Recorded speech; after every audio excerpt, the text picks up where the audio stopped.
All right, everyone, there's a great old saying. You get more flies with a teaspoon of honey than a gallon of vinegar. There are variations on this particular saying, depending on the region of the country you're in. This definitely applies to the situation. Link in the description, archived, of course. Zelensky actually coming out and criticizing the United States after its capital and other locations were bombed in a considerable run by the Russians. And I was thinking to myself, condolences to any civilians that were killed, of which I believe there are several dozen. But we have given you like $140 billion or something like that. The world is not being silent. The entire Western world has been propping you up this entire fucking time. Who are you to criticize us when our efforts have been so gargantuan? We did not need to send you planes. We did not need to send you tanks. We did not need to send you money. We did not need to send you medical aid. We did not need to send advisors, which, by the way, is a term that should terrify anyone that was in the Vietnam era. We didn't need to do any of this. You're not explicitly our ally at all. You're not in NATO. We didn't have any responsibility to do jack shit. Effectively, the U.S. government's only doing it anyway to screw with the Russians. There was no responsibility involved. Now, I have sympathy for the Ukrainian people. Let me get that straight before anyone jumps down my throat. I don't want any civilians to die. I don't give a shit if you're Ukrainian, Russian, Rwandan, Australian, or Dutch. Yeah. There are lots of jokes about people hating the Dutch for unknown reasons. I don't want civilians to be killed or massacred or tortured or anything like that. So don't get me wrong. But this is not our war. We're not at war with the Russians. It's not our responsibility. You're not in NATO. So are we supposed to just endlessly shovel money into an administration that is notably corrupt and will probably squander half of it? Because I noticed that the legacy media, the second that the war happened, stopped reporting on the fact that that was effectively what happened with foreign aid. Zelensky is not giving out doles of money to the Ukrainian population. I wish that were the fact. If he were giving out money to Ukrainian peasants, so to speak, as he would probably term them, then it'd be like, oh, well, at least it's going to someone who deserves it. No, he's going to buy himself another Cadillac, another Porsche, or something like that. And that's the problem. It does not mean that Russia is justified in its actions. It does mean that Ukraine, its leadership, is not justified in its actions. And nobody is justified for robbing the U.S. public blind to the tune of hundreds of billions of dollars, literally hundreds of billion dollars, in order to kill people in a war that can't be won anyway. Russia has already taken the territory. The only thing you can do is negotiate at this point. What are you going to do? You're going to muster the troops and have like a Zerg rush or something like that, drive them back out of Ukraine? I don't think that's going to work very well. I think that Russia, like as not, would drop an atomic weapon on your heads just to prove a point. Hey, we can do this, and ain't nobody doing jack shit about it because there's nothing they can do. So, it might be nice not to bite the hand that feeds you.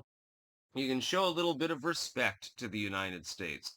I noticed that when Biden was dispensing limitless funds and resources to the Ukrainians, there for several years, Zelensky was like really buddy-buddy. He probably sucked Joe Biden off.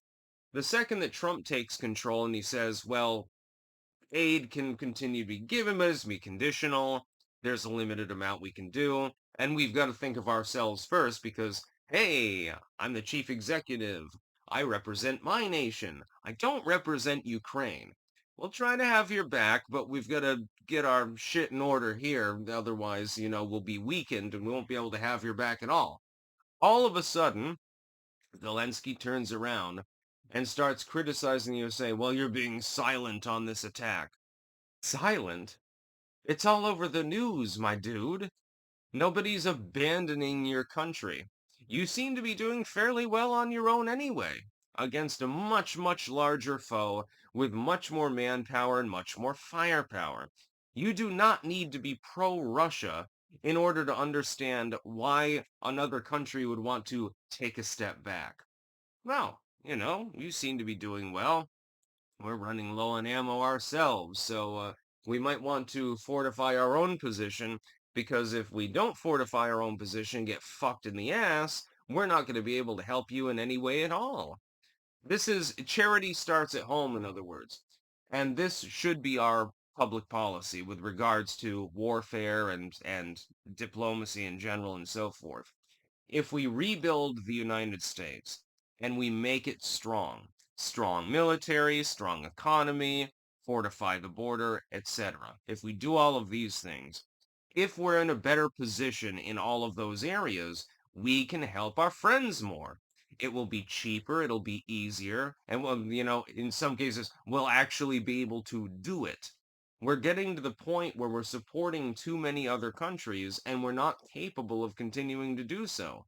It doesn't matter that we're the number one economy, the number one military. Fuck that shit. It doesn't matter. At some point, even if you're top dog, at some point, you're limited in your capabilities. This is like asking the biggest, brawniest kid on the schoolyard to take on one more would-be bully. But he's already done 5 of them today. God damn, how long can he fucking stay and fight? It doesn't matter if the bully is smaller than him. It doesn't matter if it's weaker than him. It doesn't matter if the kid doesn't have a to his name, or you get where I'm going here. It doesn't matter. At some point, you just get goddamn exhausted. It's like you're the best tennis player, but you've just gone for 200 goddamn rounds. At what point, no matter how good you are you so tired that you're incapable of continuing, even if the opponent is like a literal midget or something like that? Eventually, the midget will manage to beat you because you no longer have any energy. It's another policy. We need to rebuild U.S. energy. Thankfully, Trump appears to be highly interested in this. That's a good thing, in my opinion. So yeah, Zelensky, my dude, it's not that we hate Ukraine. I certainly don't. I'd love to see the country, once the bombs stop falling. That would be probably better. I'd love to see it, but we have limited resources. Unless the Fed just randomly prints money and inflates the currency and then just ships off crate loads of it to you, there's not a whole lot else we can do at this point. We are destitute of resources. We need to rebuild our own stockpiles. If we're strong, then we can help. Beyond that, though, stop fucking complaining. That's about all. Peace out.